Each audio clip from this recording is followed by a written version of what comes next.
Hi, greetings, it's me, Dr. Paul Gerhardt, and today I want to talk about making the sales call. And as you've watched in my other videos, I know that not everybody that watches these wants to be in sales, but you probably will have a job interview or other times when you're making a presentation where you really need to get your point across. So stay tuned as I talk about making the sales call.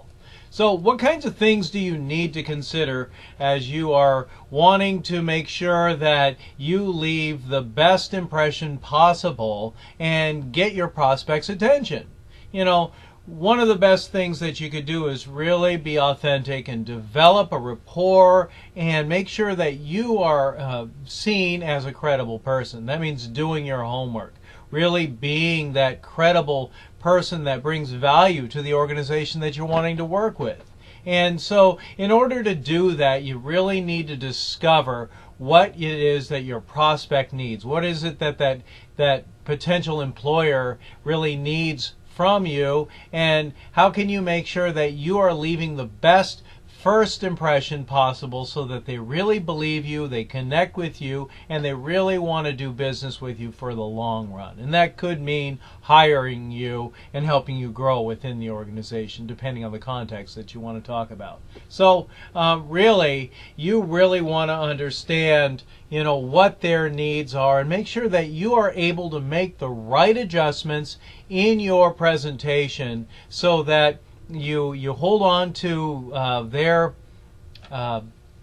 you're holding on to their attention, and you're effectively making the sale. So essentially, here are the basic elements that you need when you are making the sales call. First of all, you have to make a good first impression. We're going to talk about that. 2, you need to identify or reiterate what their needs are.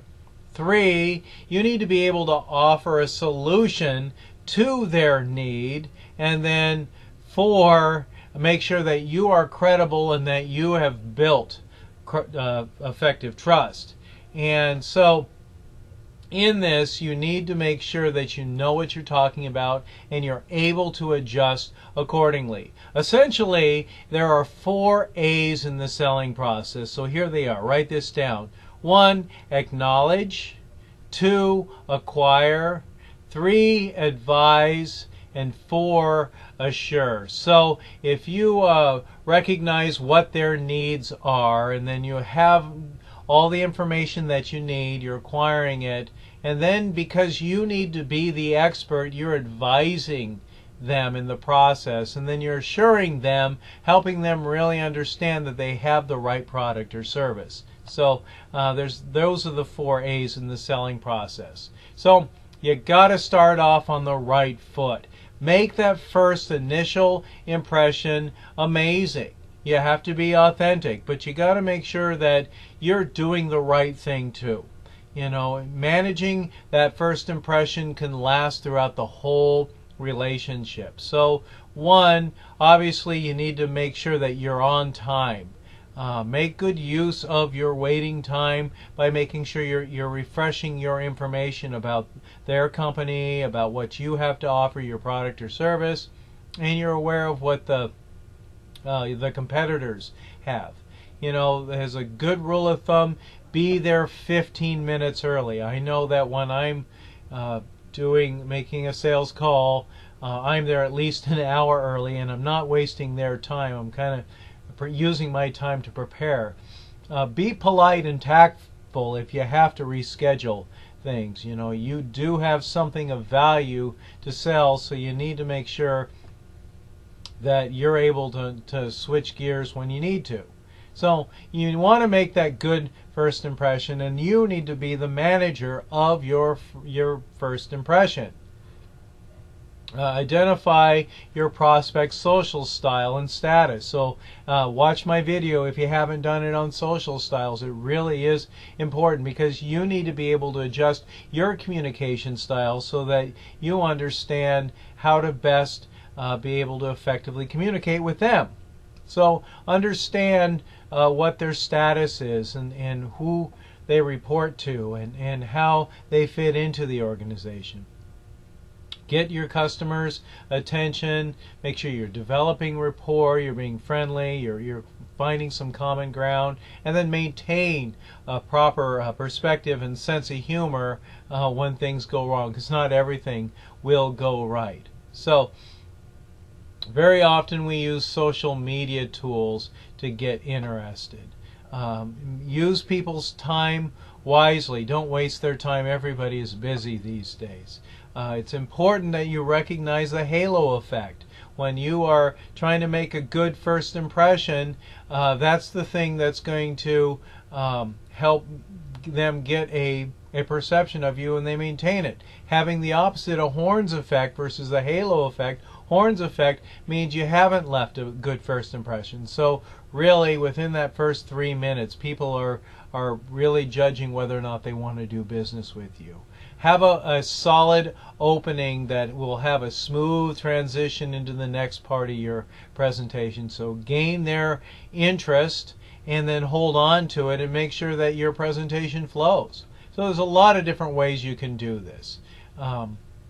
Simply introducing yourself may be, hi, I'm Dr. Paul Gerhardt. Thank you for your time. I'm glad to be able to talk to you about my product or service. You know, a referral opening. Hey, Bob Smith of the XYZ company told me that you would be interested in this because it's going to save you a lot of money. You know, so you have to be authentic. Make sure you get permission, you know, from Bob Smith in this case. Would you mind if I mentioned your name? You know, start by telling about the benefit of your product. I'm so glad to have your time. This is going to help save your company thousands of dollars each year and time. You know, product open. Demonstrate your product or feature, your product feature benefit as soon as you can. Compliment the Mr. Smith. Your company has got such an amazing reputation. Your people are the friendliest and most customer oriented. I appreciate your time. I'm sure you're going to be impressed with what you hear today. You know, question opening. Start the conversation with a question. You know, how much time do you think your employees wasted doing this? If I could save you time, do you think this would be worth it? You know, the money is time. So develop rapport. You want to build trust, and trust is a mutual thing, and you got to give trust to get trust. But trust is the glue of all relationships, and in order to do that, you have to build some rapport. So have some small talk, break some ice. You know, talk about what's in the news, hobbies, you know, mutual friends that you may have. Consider cultural and personal differences, shared goals, and you know, agendas. You know, it's the what's in it for me is always kind of the basis of sales, right?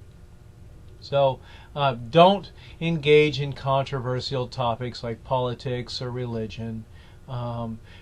Try to gain sympathy. Don't complain about other people or gossip about competitors, and avoid using trite phrases. You know, really, if you want to be effective in sales, you need to understand the need behind the need.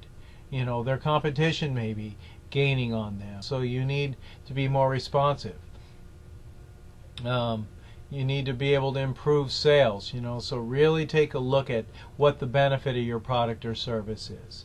You know, ask opening questions and require the prospect to go beyond a simple yes or no, and encourage your prospect to open up and share useful information. I mean, if you're in an interview, having open-ended questions kind of helps build rapport, but it also helps people focus on what the current situation is.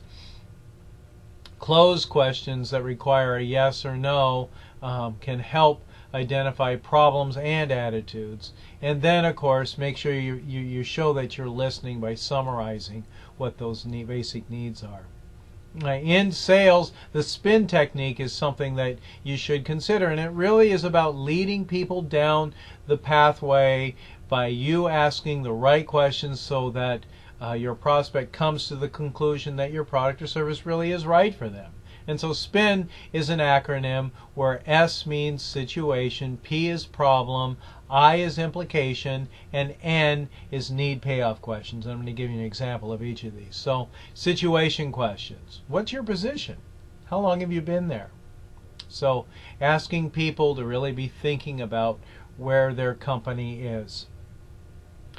Problem questions. P. Is your current machine difficult to repair? Is the cost of maintaining your own server becoming an issue? So if you are in the business of selling some kind of machine or computer, you're asking them a question that gets them to think about the problem. Implication question. What happens if your customer a product that doesn't meet specs? Or what if you miss the deadline? And this is you're selling them some kind of system that helps them make sure that they're meeting their product's needs. Need payoff question. If I can show you a way to eliminate overtime for your operators and reduce costs, would that interest you? One of the biggest costs of doing business actually involves, wages, and that's a controllable cost. So very often, people's products or services help save time. So if you're making a major sale, it really does involve a long-term large commitment. And so you have to really be able to help people come to the conclusion that you're eliminating the risks. So in this spin situation questions, you're answering questions and you're getting them to recall information in gathering and planning. Problem questions, they're about specific difficulties, problems, or dissatisfaction. Implication questions help the prospect recognize the true ramifications of the problem and motivate the prospect to search for a solution to the problem. And then need payoff question, you're getting them to focus on a solution. So situation questions, problem questions, implication questions, and need payoff questions. Lead them down the road because you have prepared questions in mind that gets them to really be thinking about their current situation, and ideally that your product or service is of benefit to them. So encourage the prospect to really define what their need is, and you help prospects view you more of a consultant. You're the expert rather than someone that's trying to push your product or service. So help them really see you as the expert and you're the solution provider. And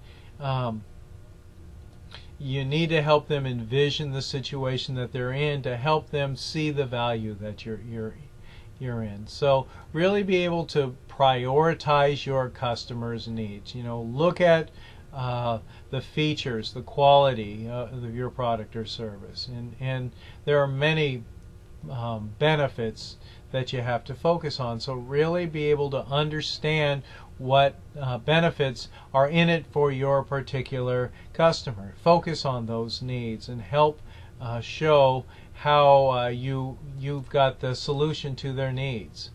FAB is something to consider. Features, advantages, and benefits. Instead of just mentioning features and benefits, requiring people to really think about what it is that you have to offer. Really look at the evidence and benefits and come to an agreement that if what you can provide has value and return on investment, that they'll buy it. So you're helping them really come to the conclusions by asking the right questions. Sometimes it's about increasing product or sales. You have to create a sense of urgency, but you really have to be very, very clear of what the features are and benefits of what you have to need, of what they need, and you're pairing it with business model. And so you're painting that picture. You're helping bring them down the road, and you're being aware of nonverbal cues. You're doing some maybe trial closing along the way, and you're asking questions of people. If I could save you money, would you purchase the product? Or if I could help expedite your customers' buying decisions, would that be of value to you? And so you're asking the right questions along the way. So very often you have to change direction and collect more information along the way. And so you've got to be flexible in your sales presentation. You have to be credible and believable. That means you have to do your homework and really know what you're talking about. Making sure that you have some credibility statements that are built into your presentation. And you have to be balanced. You know, you have to be able to talk. You can't be all things to all people, right? And so you need to make sure that you are helping people look at all sides of things. You know, if part of it is, if you're looking for this, we're not that, but we do this. And be able to demonstrate your expertise is so very important. Anyway, when you're presenting to your potential employer or your prospect, you really got to keep things simple. You need to always be honest, and you have to be straightforward. You know, make sure that you know what you're talking about and you're not using words that you don't understand. So know who it is that you're talking about. Be very clear on what their sense of urgency is, and be receptive to their needs, and be the knowledge expert. You know, really listen for opportunities. Listening is the most important skill that we have in interviewing and in the sales industry. Observe, listen with your eyes, and make sure that you're aware of the nonverbal cues so that you can ask the right questions to refocus the conversation and then bring people to the conclusion that it really is in their best interest to make that sales with you and to have a long-term relationship. All right, ladies and gentlemen, I've given you a lot of information about making the sales call or actually having that job interview. But keep in mind the what's in it for them, and you're bringing them down the road because you've thought about questions that help them visualize the fact that you are the right person to be doing business with, the right person to hire, and the product is right for them, and you're making an excellent first impression because you've done your homework. You look good, you're confident in your product or service, and you're building the right rapport at the right time because you understand their need and you're valuing their time. And I value your time. Thank you so much for being here and for watching this video. I hope you've enjoyed it and have got some takeaways that have added value in your world. I hope that you have a great day, because only you get to choose how you feel about it. I'm Dr. Paul.